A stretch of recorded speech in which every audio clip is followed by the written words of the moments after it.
सभी हमारे पत्रकार मित्रों, हमारे प्रदेश के मीडिया के इंचार्ज, प्रदेश के प्रवक्ता और हमारे सभी सहयोगी टीम के साथी, आप सब परिचित हैं। श्री हरीश श्रीवास्तव जी, हरीश जी श्रीवास्तव जी, हरीश कह दिया मैंने, मनीष दीक्षित जी, हमारे हिमांशु जी, और आज की प्रेस में आप सबके साथ जब बैठा हूँ, सबसे पहले तो यह आपको पूरे प्रदेश का फीडबैक बताना चाह रहा हूँ कि उत्तर प्रदेश की 80 की 80 लोकसभा सीटें भारतीय जनता पार्टी और हमारे गठबंधन के साथी दल मिलाकर के जीत रहे हैं। सपा और कांग्रेस का जो गठबंधन है, इंडी गठबंधन, इसको कोई पूछने वाला नहीं है। समाजवादी पार्टी स्वयं जहां अंतर्कलह का शिकार है, वहीं कांग्रेस भी उससे अलग नहीं है। अगर मैं समाजवादी पार्टी के बारे में कहूं कि समाजवादी पार्टी गुंडों, अपराधियों, माफियाओं, दंगाइयों को पैदा करने की फैक्ट्री है, तो कोई गलत नहीं होगा। 2017 से पहले जब उत्तर प्रदेश के मुख्यमंत्री श्री अखिलेश यादव जी थे, उस समय का एक बहुत प्रचलित नारा रहा करता था कि जिस गाड़ी में सपा का झंडा, उस गाड़ी में बैठा गुंडा। और सपाइयों का नारा, खाली प्लाट, खाली मकान, खाली दुकान हमारा। जिस प्रदेश में लगभग हर जिला दंगे के आग में सुलग रहा था, आज उसी उत्तर प्रदेश में पिछले 7 वर्षों से एक भी दंगा ना होना, बड़े बड़े गुंडे, अपराधियों, माफियाओं के खिलाफ कठोरतम कार्रवाई की गई, जेल भेजा गया, कानून के माध्यम से उनको सजा दिलाने का काम हुआ। और अगर मैं कहूं कि श्री अखिलेश यादव के 3 यार, मोहम्मद आजम खां, अतीक अहमद और मुख्तार, यद्यपि 2 चले गए हैं, अब इस धरा में नहीं है, लेकिन ऐसे लोगों की यारी करने के कारण सपा सफा हो गई। 2024 का लोकसभा चुनाव ऐतिहासिक चुनाव है और मुझे पूरा विश्वास है कि यह चुनाव जनता, भाजपा तो लड़ ही रही, लेकिन जनता भी लड़ रही है। आम जनता चाहती है कि 2024 में माननीय नरेंद्र मोदी जी के नेतृत्व में तीसरी बार भारतीय जनता पार्टी की गठबंधन की सरकार बने। और जो लक्ष्य हमारे आदरणीय प्रधानमंत्री जी ने दिया है कि भाजपा अकेले दम पर 370 और भाजपा गठबंधन 400 से अधिक सीटें जीते, तो उसका समर्थन पूरे देश से प्राप्त हो रहा है। समाजवादी पार्टी एक ऐसी पार्टी है, कांग्रेस पार्टी एक ऐसी पार्टी है जिसने भगवान श्री रामलला 500 साल बाद अपने जन्मस्थान पर विराजमान हुए। उसके लिए एक रामद्रोही परिवार था, राम भक्तों पर गोली चलाने वाला परिवार था। उसके बाद भी श्री राम जन्मभूमि तीर्थ क्षेत्र ट्रस्ट ने उनको निमंत्रण दिया, लेकिन उस निमंत्रण को ठुकराने का काम कांग्रेस ने भी किया, समाजवादी पार्टी ने भी किया। और मैं आज यह कह सकता हूं कि जिन लोगों ने भगवान श्री रामलला के निमंत्रण को ठुकराया है, उनको राम भक्त ठुकरा देंगे, राष्ट्र भक्त ठुकरा देंगे, क्योंकि राम मंदिर केवल राम मंदिर नहीं था, वह राष्ट्र मंदिर भी था। और आश्चर्य तो मुझे तब हुआ जब हमारे विधानसभा के सम्मानित अध्यक्ष श्री सतीश महाना जी ने रामलला के दर्शन का कार्यक्रम सदन के सभी सदस्यों के साथ करने का फैसला किया। और समाजवादी पार्टी के भी बहुत सारे विधायक रामलला का दर्शन करने जाना चाहते थे, लेकिन सपा बहादुर श्री अखिलेश यादव जी ने अपने ही दल के विधायकों को रामलला का दर्शन करने जाने से रोक दिया। और उसी के कारण से समाजवादी पार्टी में अंतर कलह उजागर हो गया।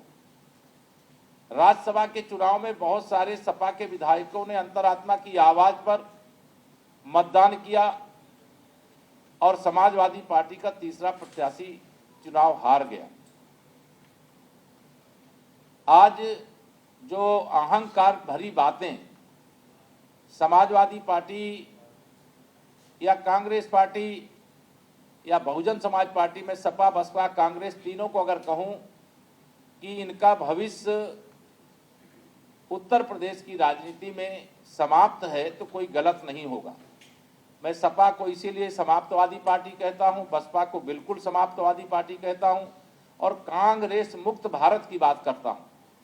अभी अरुणाचल प्रदेश में विधानसभा के चुनाव हुए और कांग्रेस को 10 विधानसभा सीटों पे प्रत्याशी भी ऐसे नहीं मिले जिनके कारण वह चुनाव लड़ सकें और भाजपा के 10 विधायक निर्विरोध विधानसभा के चुनाव में विजयी हुए। आज गरीब आदमी खुश है।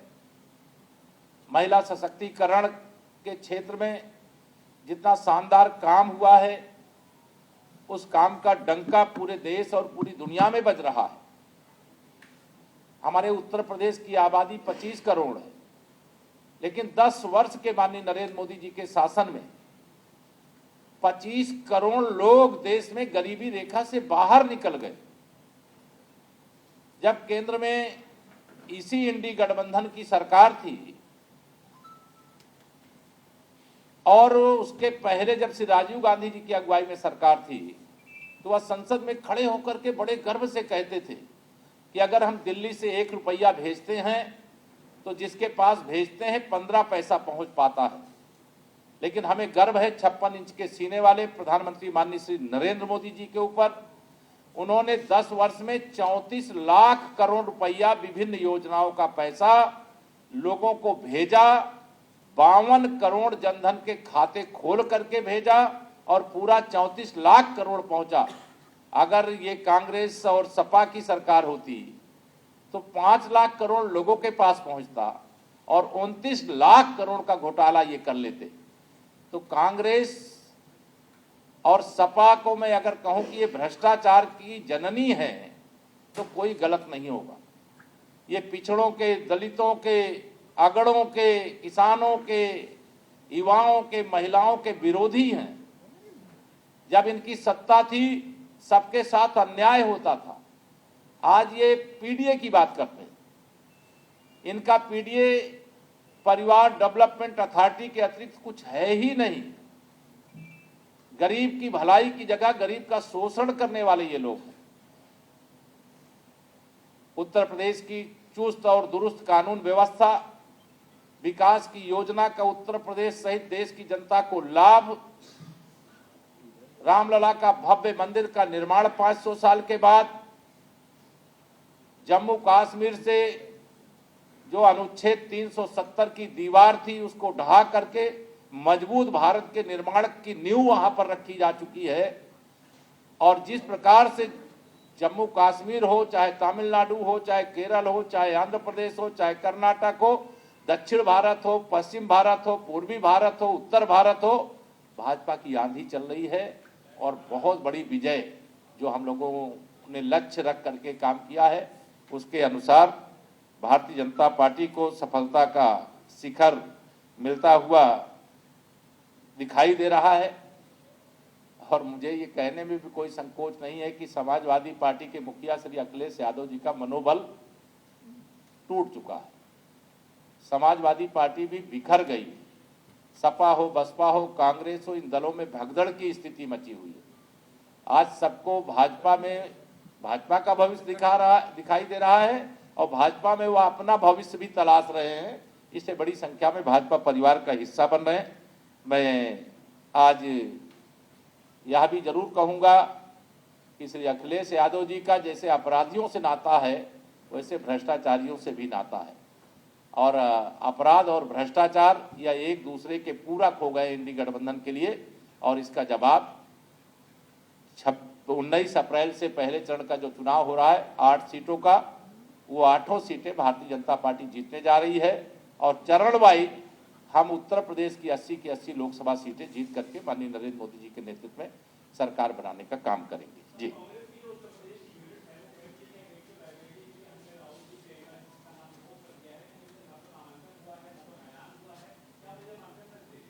देखिए, मैं भी वह वजह जानता हूं और आप भी जानते हैं। उनको मालूम है कि श्री राहुल गांधी जी अगर अमेठी से चुनाव लड़ते हैं तो दूसरी बार हारेंगे, और उनकी दीदी या उनके जीजा रायबरेली से लड़ते हैं तो रायबरेली में भी इस बार कमल खिलने जा रहा है। उनके पास भी फीडबैक है, और विपक्ष का हर नेता ये जानता है कि उत्तर प्रदेश में भाजपा के अलावा और भाजपा गठबंधन के अलावा किसी और दल का खाता खुलने नहीं जा रहा है।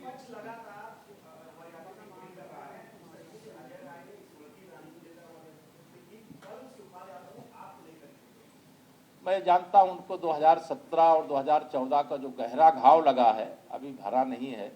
सत्ता से बेदखल हो गए हैं, इसलिए विचलित हैं, और सत्ता में अब आने वाले नहीं है, तो ये विचलन रहेगी।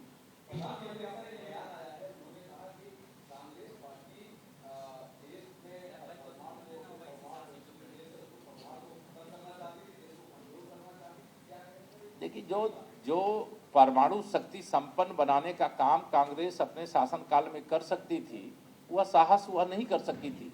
हमारे भारत रत्न पूर्व प्रधानमंत्री पूज्य अटल बिहारी वाजपेयी जी के नेतृत्व में जब सरकार थी, तब परमाणु शक्ति संपन्न राष्ट्र के रूप में भारत को मान्यता मिली, और आज भारत का डंका, मैंने कहा, विश्व में बज रहा है, और विश्व भारत माता के अंदर भारत माता की जय और तिरंगे का मान और सम्मान बढ़ रहा है।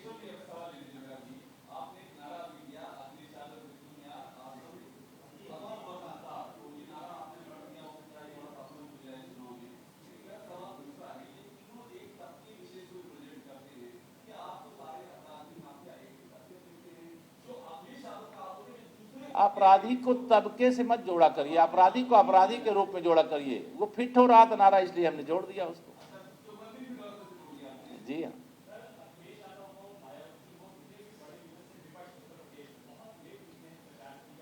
वो मैंने कहा कि विपक्ष का हर नेता ये मान रहा है कि उत्तर प्रदेश में उनका खाता खुलने वाला नहीं है। इसे जो जानते हैं कि हारना सुनिश्चित है, तो फॉर्मेलिटी करने के लिए जा रहे हैं। 2024 में राज्यसभा के चुनाव हुए थे। श्री अखिलेश यादव जी को मैंने कहा कि उनकी पार्टी का अंतर कलह उजागर हो गया था। भाजपा जब 8 सांसद राज्यसभा के जिताने में कामयाब हुई, तो हमने कहा ये 80 लोकसभा में जीत के साथ इस लक्ष्य की पूर्ति होगी, और आज हम उत्तर प्रदेश के अंदर 80 की 80 लोकसभा सीटें जीत रहे हैं।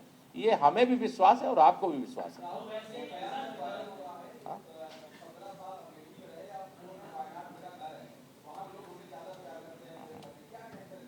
ये देखिए, अब तुष्टीकरण की राजनीति का युग खत्म हो गया। कांग्रेस की कोई विचारधारा नहीं है, सपा की कोई विचारधारा नहीं, भाजपा की विचारधारा है। जिस विचारधारा को लेकर के भाजपा बनी और जिस विचारधारा को लेकर के जनता से वादा किए, उस विचारधारा को पूरा किए।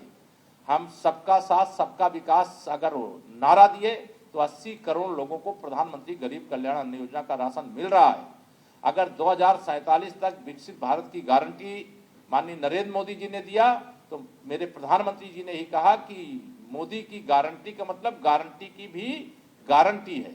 महिला सशक्तिकरण का संकल्प लिया तो 33% महिलाओं को नए संसद भवन का पहला कानून नारी शक्ति बंधन अधिनियम 2023 बना। यह महिला सशक्तिकरण की दिशा में किया गया कार्य है। हमारे प्रधानमंत्री जी ने 4 जातियों का उल्लेख किया। जिस प्रकार से गरीब वो किसी जाति का हो, युवा किसी जाति का हो, महिला किसी जाति की हो, अन्नदाता किसान हमारा किसी जाति का हो, यह 4 को लेकर के आगे बढ़ना और देश को आगे बढ़ाना, इस लक्ष्य के साथ जो काम करते हैं उनको निश्चित तौर से परिणाम मिलता है। इसलिए हम लोग पूरे विश्वास से भरे हुए हैं कि 370 प्लस भारतीय जनता पार्टी की अकेले सीटें और 400 प्लस भाजपा गठबंधन जीत करके देश में अब तक की सबसे बड़ी विजय के साथ सरकार बनाए।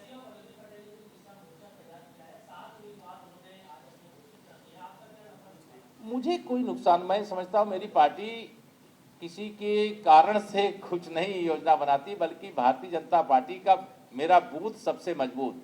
संगठन गढ़े चलो, सुपंथ पर बढ़े चलो, भला हो जिसमें देश का वो काम सब किए चलो, भला हो जिसमें गरीब का वो काम सब किए चलो, इस लक्ष्य के अंतर्गत हमारा 2022 से लोकसभा चुनाव की तैयारी चल रही है। अभी वो घर से निकले।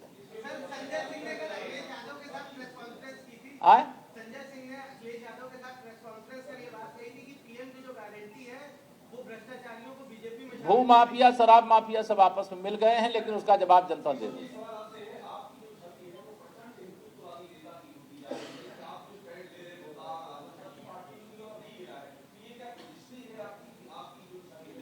अभी हमारी छवि यही है कि हम उत्तर प्रदेश में 80 की 80 हराएंगे और भारतीय जनता पार्टी का कमल खिलाएंगे, भाजपा गठबंधन को जिताएंगे। और यह पहले भी किया है, अब भी कर रहे हैं, आगे भी करेंगे। मैं भारतीय जनता पार्टी का कार्यकर्ता हूं, व्यक्ति कोई नहीं होता। व्यक्ति जब पार्टी का कार्यकर्ता होता तो कार्यकर्ता होता। धन्यवाद। हाँ,